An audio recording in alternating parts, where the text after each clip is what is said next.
Olá, seja bem-vindo! Está no ar o programa Mais Esportes e o convidado de hoje é o José Palermo Júnior, mais conhecido como Mestre Tilico, como treinador, o maior campeão da história do Taekwondo nacional em mais de 30 anos de carreira, mais de 300 títulos no currículo, fora os atletas que ele revelou. Mestre Tilico, muito obrigado por ter aceito o convite para essa entrevista. E a minha primeira pergunta, eu sempre começo tranquilo, viu? Recentemente, denúncias de fraude na Confederação Brasileira de Taekwondo. Qual que é o momento da modalidade hoje? Bom, boa tarde a todos, obrigado pelo convite, né? E o momento do Taekwondo hoje é muito delicado, né? Porque a Confederação está interditada, né? Nós estamos tentando resolver isso o mais breve possível, porque isso repercute em todo o cenário nacional, o repasse de verba também fica parado, então tudo isso quem é afetado é o atleta. Então o Taekwondo está passando por esse momento delicado nessa interdição da Confederação Brasileira de Taekwondo. Ou seja, várias denúncias dentro da Confederação Brasileira de Taekwondo. Aliás, é algo que está se tornando um pouco comum, né, nos esportes amadores, denúncias. A gente vê a Confederação Brasileira de Natação, já teve também no handball, agora no taekwondo, várias confederações colocando aí à tona. Que momento que você acha que a gente vive do esporte? Eu acho que agora os atletas estão com mais força política, né? Então eles têm mais espaço para... A mídia está dando mais espaço para eles conversarem, para resolverem, porque antigamente não era passado isso para a gente. A gente era convocado, né? Tinha uma certa verba que a gente não tinha acesso. E como o momento agora é a era digital e todo mundo pode acessar o que entrou, o que não entrou, e os atletas estão mais agora bem informados, isso faz com que eles consigam ter mais acesso a informações. E agora eles tomaram mais coragem, né? Tem pessoas que têm mais força política, têm mais respaldo para poder ir na televisão, e vocês dando esse espaço, a gente consegue vir à tona toda a verdade do que está acontecendo com o esporte nacional, não só o Taekwondo, como os outros esportes. A gente pode dizer então que é um momento de divisor de águas. Os atletas estão tentando tomar conta dos esportes amadores e isso é algo positivo, a gente pode dizer assim? Sim, eu acho que se for bem organizado, né, para não voltar a ser a mesma coisa, né, só mudar o poder, eu acho que é algo positivo. Porque quem sofre com isso são os atletas, né? Eu já viajei muito, então a gente viajava com o pouco possível, né? As verbas eram redistribuídas e para a gente chegava muita pouca coisa. Eu mesmo tive que pagar muitas viagens do bolso para ir como técnico, né? Então hoje já não, hoje a gente já tem um maior respaldo, né? A Petrobras que patrocinava o Taekwondo, eu não sei se agora com essa interdição vai continuar patrocinando, né?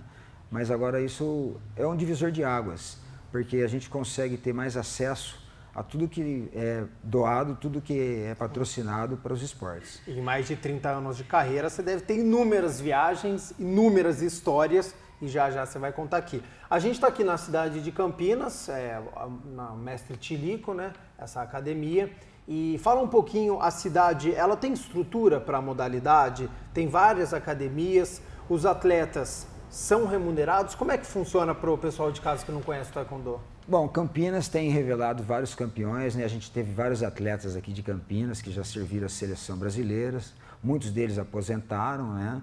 Mas quem, por exemplo, de Campinas, para a gente poder tem o lembrar? Diogo Silva, Valdir Valério, Carlos Costa, Ana Walter, Diogo Marcelino, Marcel, né? Todos esses atletas eles foram da seleção brasileira. Só que como o atleta tem uma vida curta, eles tiveram que partir para outro lado profissional. Uns se mantiveram no esporte como professores e outros migraram para as outras profissões, né? Para tentar se sustentar nessa vida de atleta, né? Ou seja, mesmo, por exemplo, atletas olímpicos, eles não conseguem se sustentar. Difícil, né? Chega uma certa idade que o patrocínio é cessado, se ele não é reconhecido por algum órgão, se não é convidado para alguma TV para ser comentarista, mas isso também são coisas pontuais, né? Eu não conheci ninguém ainda que hoje sobreviva totalmente do Taekwondo, tendo uma brilhante carreira, né? É muito difícil, você tem que estar pingando em vários setores para que isso aconteça, né? Salvo poucas exceções. A gente fala muito de legado pós-Copa do Mundo, pós-Jogos Olímpicos.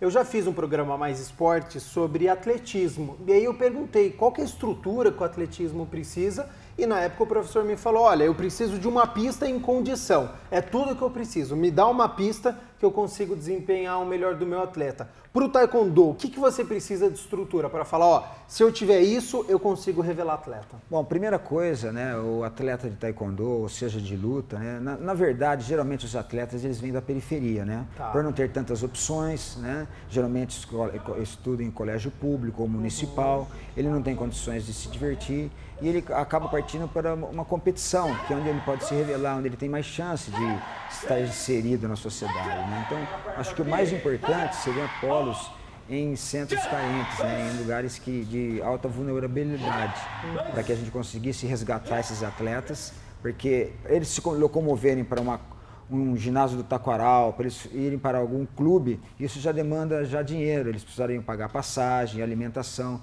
Então, acho que se tivesse polos em lugares distantes, em praças carentes, acho que isso ajudaria muito, né? É um projeto que eu sempre sonhei, mas não consegui realizar. Isso depende de quem para ser realizado? Prefeitura, né, órgãos públicos, né, ou mesmo indústrias, pessoas que estejam ligadas a verbas, a projetos que possam doar parte do imposto de renda. Eu acho que se formasse uma equipe entre iniciativa privada, governo e professores interessados, eu acho que a gente conseguiria um grande resultado. Tilico, vamos falar um pouquinho sobre a sua carreira também, já é mais de 30 anos como treinador, mas você começou como um atleta e aí, logo no começo da sua carreira, você sofreu um acidente e perdeu totalmente a visão do seu olho esquerdo. Isso. O que aconteceu nesse acidente e isso interrompeu a sua carreira? Você continuou? Bom, o acidente eu não esperava, né? Foi no mesmo ano que eu peguei a faixa preta, né? Eu tinha 24 anos. Tá. E eu não era um atleta tão técnico, mas eu tinha muita vontade, eu tinha muita garra, né? Muita vontade de vencer, né? Então, isso aconteceu no ano de 1984, eu estava com um amigo meu no carro, a gente não usava cinto de segurança e um senhor freou na frente na Avenida Brasil, né? E num descuido do meu colega, nós batemos atrás violentamente, atrás desse outro automóvel, que eu vim tirar o para-brisa com o rosto, né? Então eu perdi um grande pedaço de vidro, perfurou meu globo ocular esquerdo e eu perdi totalmente a visão, né? Tá. Realmente eu fiquei desanimado, né? Porque todos os médicos diziam que eu não podia voltar para a profissão, que eu teria que me aposentar. Isso ficou uma grande dúvida na minha cabeça. Foi onde eu resolvi mudar de lutador para técnico. Então eu descobri que eu obtive sucesso porque pela minha vontade que eu tinha de ser lutador, eu coloquei como treinador, né? Praticamente eu colocava minha alma quando os atletas iam lutar, né? Certo. Então era uma coisa assim que eu me diferenciava um pouco dos outros técnicos. Por ser um técnico muito novo, muito ativo, muito participativo, eu acabava sendo sparring, eu acabava sendo treinador, acabava sendo psicólogo. Então acho que isso que ajudou muito, né? Foi uma coisa que eu tive que me superar. E por ouvir tantos nãos, né, eu sempre fui do contra, né, eu sempre quis provar ao contrário para as pessoas. Sim. Que nós somos capazes. Acho que foi isso que me fez com que eu tivesse o sucesso com uma carreira assim rápida, fulminante, né? Porque em 7 anos eu já estava com a academia, em menos de 10 anos de carreira, de faixa branca até faixa preta, eu já estava na seleção brasileira, né? Então eles viram que eu tinha uma qualidade, uma certa qualidade, certo. E eu fui convidado, né, pelo mestre Carlos Negrão para que eu inserisse a seleção brasileira, né? Então foi aí que eu comecei a me destacar mais, porque eu tinha uma equipe já aqui dentro dessa academia, a qual eu botava toda a minha vontade, como eu te disse, né? Certo. Então os atletas da academia começaram a se despontar a nível estadual, a nível municipal e até nível nacional. Então o pessoal resolveu me convidar para que eu acrescentasse na seleção brasileira de taekwondo. Olha, acredito que tenha sido um momento muito difícil, né, da sua vida. Você, muito novo, 24 anos, com toda uma carreira pela frente, você tem que abandonar, mas rapidamente você falou, se eu não consigo ser um atleta, eu quero ser um treinador. A arte marcial, ela tem muito disso, né? Do lado psicológico, é fundamental para o atleta. Como é que você trabalhou isso? Eu coloquei toda a minha vontade, né? Eu falei, bom, já que eu não posso ser, então eu vou fazer, né? Eu vou fazer atletas, né? Então, muita gente que não acreditava, que achava que não era capaz, porque vinha da periferia, né? E já vem com aquele formado na cabeça psicologicamente, eu sou pobre. Culturalmente ele já sofre. Exatamente, ele já sofria isso, né? Um bullying, vamos dizer, social. E eu provava para ele que não, que ele, Ao invés de ele ter dificuldade, ele só tinha facilidade, porque ele tinha que ter mais garra, ele tinha que vir da periferia treinar aqui, eu dava bolsa, fazia com que eles me ajudassem a limpar a academia. Então isso a gente foi fortalecendo a equipe, né? Então foi uma maneira de a gente poder estruturar a equipe, né? Pegando pessoas que não acreditavam nelas mesmas. E eu provei para elas que elas poderiam acreditar num sonho, porque o sonho ele é invisível, né? Então você pode sonhar o que você quiser. E a partir do pensamento você cria ações. Com certeza. E Taekwondo, qual que é o significado?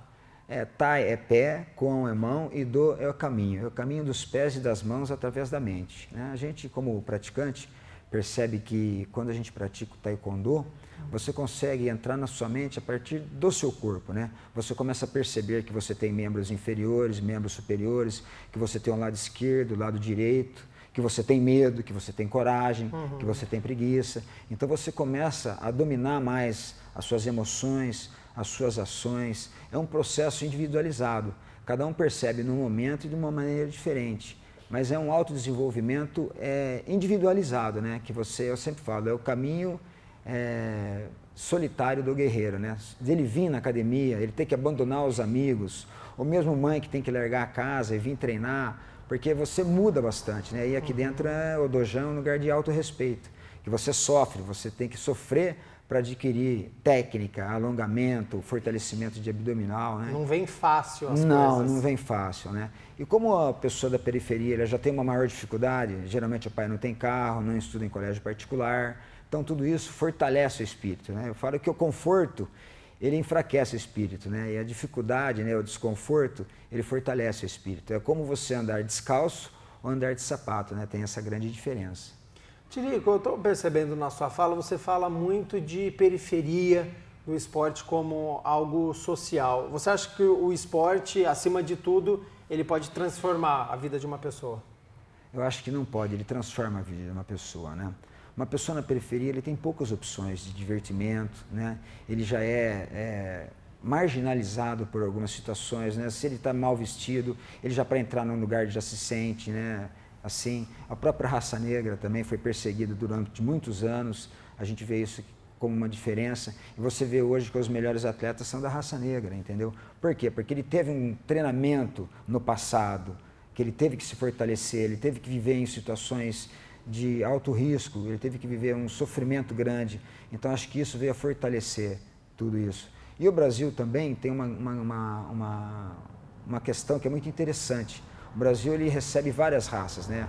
Os orientais, os asiáticos, os africanos, recebe bem. Recebe bem, entendeu? Então houve toda essa miscigenação de raça que a gente consegue distribuir para todo quanto é tipo de esporte, né? Isso ajuda bastante, por isso que o Brasil se destaca. O Taekwondo, ele nasceu na Coreia, ele é oriental, há muitos e muitos anos atrás. Essa é a história do Taekwondo, criado no Oriente. O Taekwondo que a gente pratica aqui veio da Coreia do Sul, né?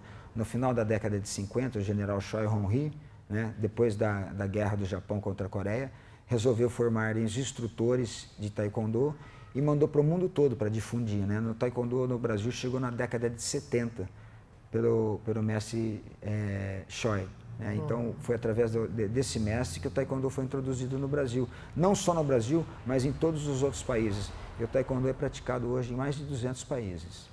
Tilico, o papo tá bom, mas o primeiro bloco já se encerrou. Ó, foram feitas apenas 3 perguntas aqui do roteiro, só no primeiro bloco, viu? E eu quero falar ainda sobre alguns atletas que você revelou: Diogo Silva, Natália Flavinha, Leonardo Gomes, o Macarrão, Marcel Venceslau, Diogo Veiga, Neneco. Tem muitos atletas. Eu quero saber qual que é o segredo que você vai contar pra gente. A gente vai fazer um rápido intervalo, já a gente volta com o segundo bloco. Tem muitos assuntos ainda sobre Taekwondo e sobre a carreira do mestre Tilico.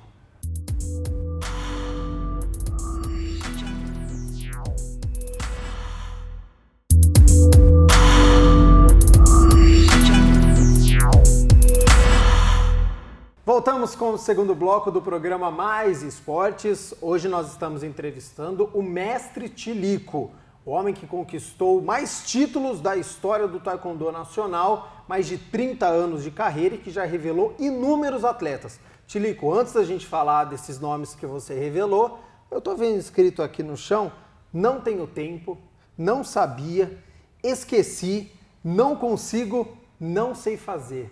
Que palavras são essas? São algumas desculpas que a gente dá pra gente mesmo, né? Pra gente não alcançar o nosso objetivo, né? Porque o nosso subconsciente sabota muito, né? A gente sabe que é capaz, mas muitas vezes a gente fala que não é capaz, né? Sim. E eu acho que tudo que a gente pensa e fala propaga. Então um dia aconteceu uma intervenção aqui dentro da academia e eu sentei e usei o Dojan para dar aula, né? E ficou aí, às vezes as pessoas me perguntam, né? E vira e mexe eu às vezes quero desistir, eu dou uma olhadinha aqui, serve para mim mesmo, eu engulo seco. Você acha que essa geração que é muito tecnológica, ela desiste facilmente? Eu acho que essa evolução que teve da tecnologia fez com que a criança se distanciasse um pouco da parte física dela, né? Tá. Eu nasci aqui onde é o templo, onde é a academia, então a gente tinha clubinho em cima da árvore, a gente brincava de pega-pega, brincava de lutinha, construía carrinho de rolemã, né? E hoje está tudo muito perigoso, hoje qualquer lugar tem carro, né? Não tem mais árvores para se subir, a gente está perto da Princesa do Oeste aqui, Princesa do Oeste, onde tem esses apartamentos, eram todos chacrinhas, a gente ia lá roubar fruta, roubar manga, pular cercas, entendeu? Então eu acho que a gente foi prejudicado sim por essa parte tecnológica. Mas por outro lado, quando eu preciso dessa parte tecnológica, eu peço conselho para os alunos. Ela auxilia bastante também em Tem alunos meus que estão casos. aqui de 8, 10 anos que me ajudam no meu telefone, que eu não sei mexer direito, então eu passo até vergonha. É comum, é normal. Você já revelou Diogo Silva, Natália Flavinha, Leonardo Gomes, o Macarrão, Marcel Venceslau, Diogo Veiga, Neneco, entre muitos outros. Qual que é o segredo? Fala. Porque algum tem, não é possível. Eu acho que tudo é o amor, entendeu? É você fazer com amor, né? Porque a pessoa pensa que amor é dar beijo, abraçar. Às vezes você ser severo, é você estar amando a pessoa, é você direcionar ela, é você falar, olha, você não vai conseguir isso porque você está fazendo isso. Entendeu? Eu acho que é você ser franco, você ser transparente, entendeu? E mostrar que ele é capaz. Porque a gente nasceu, como a gente nasce, né? A gente nasce já é uma competição, né? O esperma tem que competir com 1 bilhão de outros para chegar até o óvulo, né? Exato. Então, cada pessoa que nasce, ela já nasce campeã. Eu penso dessa maneira, entendeu? Só que ela tem que trilhar o caminho, né? Não adianta você só nascer e ficar parado esperando acontecer. Eu acho que só ouvir até a academia já é uma coisa diferenciada, você já sai da zona de conforto, né? E antigamente, quando a gente treinava esses atletas, eram 2 treinos diários, né? Treinava-se todo dia e tinha dia que eram 2 turnos. Então o segredo era o trabalho também, né? Então acho que se você fizer com amor, dedicação e trabalhar o máximo que você pode fazer, você consegue seus objetivos, você consegue o sucesso. Você está falando de competição. Como é que você encara a derrota? É algo que pode acontecer, que é do esporte, ou você é daqueles que não suporta ficar mal-humorado quando ela acontece? Não, eu fico bem mal-humorado, né? Eu não gosto de perder, mas eu sempre falo que, às vezes, a vitória enfraquece e a derrota fortalece, né? Porque às vezes a pessoa ganha, se sente-se melhor do que os outros e esquece de treinar, né? Já pensa na fama, já pensa na medalha. E eu conheci um atleta, né, do Irã, Hadi, que um dia eu fui perguntar para ele, eu falei, cara, como você é tão campeão assim? Ele é tricampeão mundial militar, tricampeão olímpico, tricampeão mundial na categoria normal e tricampeão asiático também, já disse, né? Ele falou, eu faço assim, eu ganho a competição hoje, amanhã eu já penso, eu não sou mais nada, né? Então essa filosofia de trabalho dele, eu achei legal isso daí, né? Eu já era fã dele. Mostra uma humildade, né? Ele Exato. zera, ele entra na competição da primeira fase de novo. E respeitava todo mundo, ele entrava mesmo com medo, com respeito perante os outros atletas, né? Então acho que isso que é a diferença, você sempre subir um degrau num dia e descer 2 no outro para galgar mais 3 no terceiro dia. Voltando ao assunto de revelação, que critérios você utiliza para revelar um atleta? O que ele faz fora daqui, te interessa? Interessa, interessa. Eu acho que a pessoa tem que ser íntegra. Eu acho que muitas vezes quando você está em cima do Dojan, de frente para outro lutador, o subconsciente vem à tona. Então se você se comportou de uma maneira correta, fora do ringue, eu acho que é mais um álibi que você pode ter junto com você. Muita gente acha que não, não, ele é um bom atleta, mas fora do Dojan ele é de uma maneira diferente. Eu acho que vem a somar sim. Se a pessoa tem uma religiosidade, tem uma filosofia de vida que ela possa trilhar por fora, andar de cabeça erguida, eu acho que isso daí soma bastante, né? Eu pude acompanhar atletas não só do taekwondo, mas do futebol, que você vê que ele tem extra-campo, uma postura diferente, e que eu acho que isso perdura por toda a vida dele, porque tem muito atleta que é muito famoso e quando ele aposenta, ele some, né? E outros não, outros eles continuam a sobreviver, sim, porque ele teve uma vida íntegra fora da onde ele trabalhava, fora do esporte. E se ele for indisciplinado fora daqui, mas um campeão, como é que fica? Para mim não servia muito, porque eu sei que no futuro ele vai ser analisado, né? Porque o povo é a língua de Deus, né? A linguagem de Deus. Ele vai ser avaliado como um todo, né? Então eu acho que para ele, eu acho que deveria ser diferente, né? A gente não é perfeito, né? A gente é humano, né? Às vezes termina uma competição, a pessoa quer tomar um chopinho, quer isso e aquilo, mas eu acho que antes da pessoa ser um atleta, eu acho que ele tem que ser um ser humano, né? Então, às vezes, o pessoal fala, pô, Tilico, você vai convocar o cara que foi em terceiro lugar, segundo lugar, por que você não convoca o campeão? Eu falo, não, porque eu gostei da postura daquele. Às vezes aquela pessoa somava mais na equipe do que uma estrela, entendeu? É lógico que quando o cara é bom mesmo, ele confia muito nele. Isso é importante também a gente ter esse perfil dentro de uma equipe. Mas tinha pessoas que eu convocava, as pessoas não entendiam, mas é por causa da postura dele, para ele mostrar como que funcionaria uma pessoa na íntegra, entende? Sim. No seu site tem escrito essa frase aqui. O que é ser campeão? Campeão da ética, moral e, claro, ser condicionado a cuidar do corpo, mente e espírito desde pequeno. O que você quer dizer com isso? Eu acho que é o seu dia a dia, né? A gente se faz no dia a dia, né? Ao acordar, né? Ao escovar o dente, ao tomar o café da manhã, ao ir para a escola. É todo um conjunto de situações que vai fortalecendo a gente, porque a gente não é só a parte física, né? Por exemplo, agora a gente está tocando palavras. Palavras não são coisas físicas, né? A gente ouve a palavra, a gente não consegue pegar a palavra. Então, tudo que nos move é invisível, né? O amor, por exemplo. Se você ama uma pessoa, você não consegue pegar o amor, você não consegue tatear o amor. Sim. É tudo invisível. Você vê um carro bonito na rua, você quer comprar, por quê? Porque você se sente bem dentro do carro, né? Então, o mundo é feito de coisas invisíveis, que nós mesmos que materializamos essas coisas. Com que idade que você pode começar o taekwondo e qual que é o ensinamento primordial? Bom, a idade, assim, já estamos procurando crianças de 3 anos, né? As crianças estão vindo muito inteligentes e é complicado. Já nascem sabendo tantas coisas de tecnologia que a gente falava há pouco. Fazem algumas perguntas pra gente que deixa a gente numa... Saia justa. Saia justa, né? Mas eu acredito assim, por 6, 7 anos, onde a lateralidade já está mais desenvolvida, fica mais fácil, né? Porque o meu método de ensinamento, eu já gosto direto para o treinamento, entendeu? Eu não sou de dar muita brincadeira. Meu pai não brincava muito comigo, entendeu? Então, brincar com criança, eu não sei muito bem fazer essa parte, né? Tem outros professores que sabem fazer melhor do que eu. Mas eu acho que de 6 a 7 anos é interessante essa idade. Você fez outra pergunta que me fugiu também. O ensinamento primordial. Eu acho que a sinceridade. Eu acho que tendo sinceridade entre professor e aluno, porque é uma ligação, né? O aluno vem para aprender e o professor vem para ensinar. Então, se o aluno vem com pouca vontade para aprender e o professor está com pouca vontade para ensinar, não dá certo. Ou vice-versa, o professor está com muita vontade e o aluno está com pouca vontade, isso não tem um equilíbrio. Eu acho que a vontade dos dois faz com que isso obtenha sucesso. Você já trabalhou na Ponte Preta, que é um clube de futebol. Primeiro, como é que é trabalhar representando um clube de futebol? E depois já emendando a segunda pergunta. Na primeira crise, é sempre no esporte amador que eles vão tirar o recurso. É certo ou errado? Não, você está certo, né? Na Ponte Preta, né, eu posso dizer que a Ponte Preta foi nossa mãe, né? Tá. Muito do sucesso que foi obtido na nossa equipe de taekwondo, eu devo muito à Ponte Preta. Seu Sérgio Carnielli, seu Marco Antônio Alberlin, que não está mais na ponte, né? Seu Luiz, que me ajudava muito, até o Boina, pai de um aluno que está aqui, o Pedro Felipe, né? Então a gente era muito assessorado, porque eu sempre falava, Tilico sozinho é uma coisa, Tilico com a equipe é outra coisa, Tilico com a equipe, com a Ponte Preta, com a prefeitura já é outro mundo, outro hemisfério, né? Então a ponte, muitas vezes, eu não tinha condições de bancar a passagem, ela bancava a passagem, né? Os atletas, como geograficamente a gente está situado perto da Ponte Preta, ela também nos assessorava com alimentação, a parte fisiológica também. Você é favorável, então, a clube de futebol patrocinar outros esportes?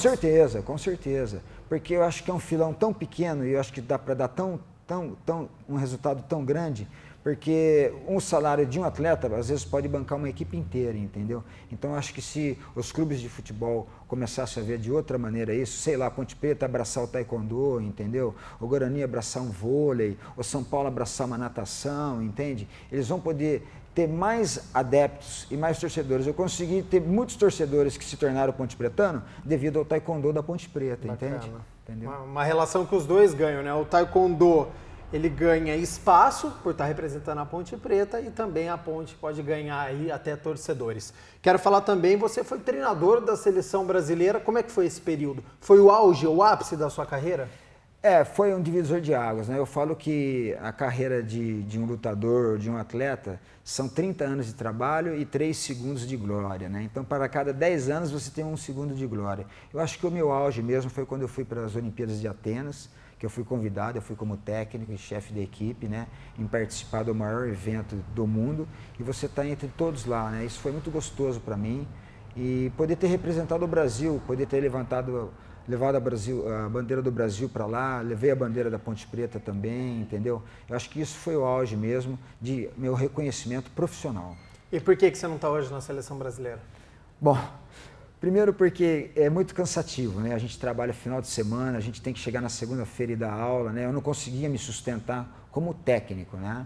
Então isso foi me causando canseira, estresse, muito estresse. Eu não tinha um acompanhamento psicológico que a gente precisa ter, entende? Então eu resolvi começar a optar mais por os meus alunos aqui na academia e formar cidadãos, né? Ser campeão da vida. Eu também vejo dessa maneira, entendeu? Às vezes a pessoa, ele pode ser um samurai dentro de uma engenharia, um samurai dentro de uma profissão de advocacia. Então eu percebi que eu dando aula na academia, abrangia um leque bem maior de samurais, né? Pessoas que servem à sociedade. Então eu fiz essa opção atualmente, mas a gente não sabe do futuro, se receber um convite e a gente poder atuar Pode voltar aí, então. Pode voltar, tá com certeza. Certo. A chaminha não está apagada não, está acesa. Isso é ótimo e mantém ela sempre acesa. Legal. Tilico, quero agradecer por essa entrevista. Acho que foi bacana, a gente pôde falar da sua carreira, pôde divulgar um pouco mais esporte. Ficaram algumas perguntas ainda, então numa próxima oportunidade eu vou fazer um novo convite para a gente poder conversar mais sobre o assunto. Fechado? Legal. Tá bom, muito obrigado. Eu que agradeço, está sempre às ordens aqui. Tá bom. Fim do Mais Esportes com o Mestre Tilico. A gente volta semana que vem com mais um esporte e mais uma personalidade da cidade.